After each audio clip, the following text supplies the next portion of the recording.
So we went to site with one of our installers, where we met the Coke representative. Yeah. And it's a typical New Zealand dairy, where you've got rows of fridges, and then rows of ice cream and pie, warmers, and stuff. And how do you get in there? How do you pull the fridge out far enough so you can get in behind them? Because remember, you pull it out so far and you'll bang into the ice cream, freezer. There's no room, so you got to get in there. And we had to come up with a system that allowed them to easily put the wall plates onto any infrastructure.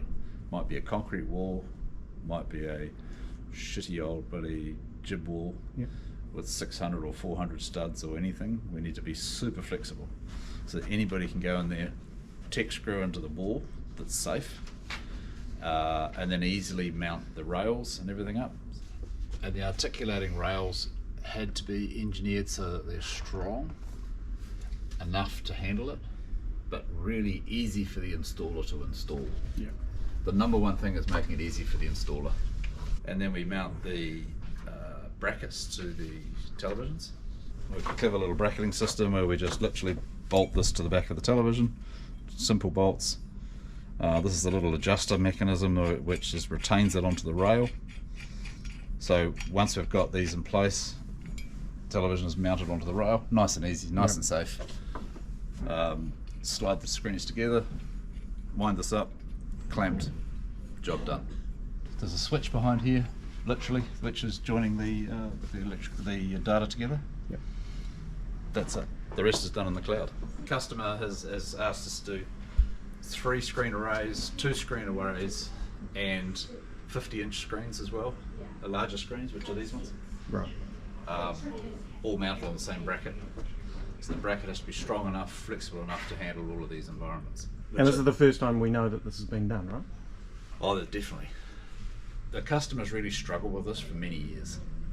And as I think we've described previously, is that the other challenge we had is the fridge must be able to be moved out, maintenance done on the fridge, so that they can lift the fridge motor out in case we're an issue, and plonk it back in. Again, there's no room between the front of the fridge and the ice cream container. Yeah. So this whole array can be slid, just pushed backwards.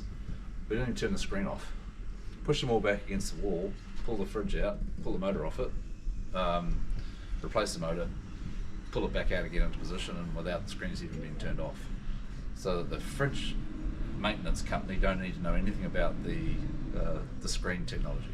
So everybody's happy. The cool thing about the software is the ability to play, and you'll notice in some of these content sets, this particular one has 3 individual types of content sitting up over the appropriate screens, over the appropriate fridges. But you'll notice every now and then we call it sync play. So there you go, where actually it's one piece of content spanning three screens. And this is really hard to do, particularly without a media player. So remember there's only 3 network cables, there's only a network cable behind each, there's no fancy media player doing this.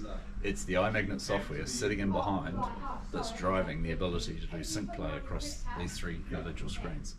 So now the customer can have one piece of content, and we can have a piece of content bounce across 3 screens, or you can have it one above every fridge.